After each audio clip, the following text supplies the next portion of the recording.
All right. So we're gonna talk about the list. I have written this book saying, get rid of your stupid list. 7 reasons you are successful and still single.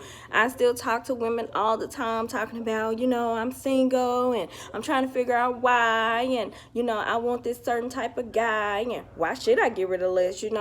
I have compiled this list for years.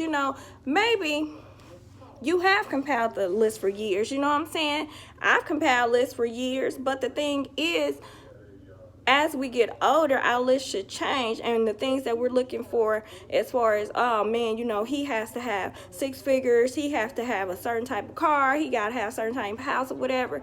Those things should change as we mature and grow in age, because when we look at a person just for the material, the foundation is already not built on the right thing. So should I expect this relationship to last if it was just based on, okay, he had to have certain type of money before I even get his dude a chance? So no, you can continue to keep your list if that's what you feel like you need to do to survive. If you feel like keeping a list will keep you not settling and keeping your standards, there's nothing wrong with that.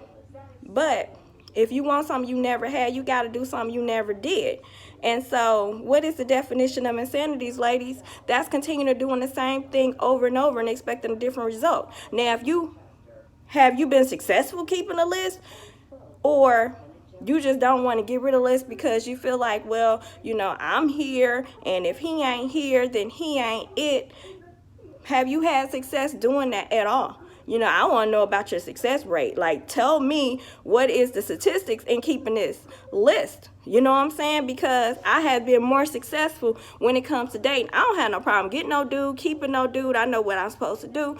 I ain't got no problem doing any of that. So, but when I kept the list and I held on tight to it, and I was like, well, shoot, if he don't meet these things right here, that kept me single. So you need to realize,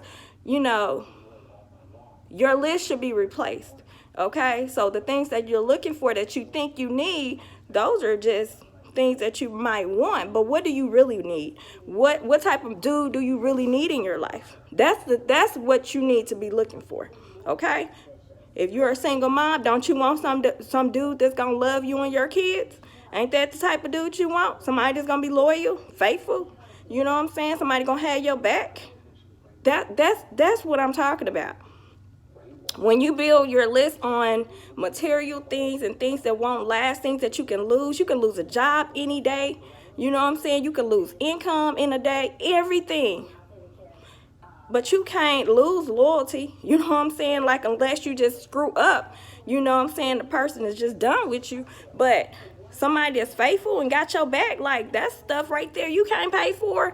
So you got to realize, getting rid of the stupid list, the list that you held on to, is keeping you single. You know what I'm saying? Until you realize that, I can preach it every day. I can make a video every day. I can tell you every day, man, if you don't get rid of your list, you're going to forever be by yourself. But until you see it for yourself and realize that, man, maybe it's you're the reason you're single because you're being too picky. You feel like, man, I don't want to lower my standards. Okay. Continue to be by yourself. Continue to go home every night in that big old bed in your big old house and enjoy that by yourself. Tell me how that's working out for you. You know what I'm saying? Like, that's what I want to know. Like, how is that working out for you? So you can get rid of your stupid list or not. Choice is yours. Y'all tell me what you think. Bye.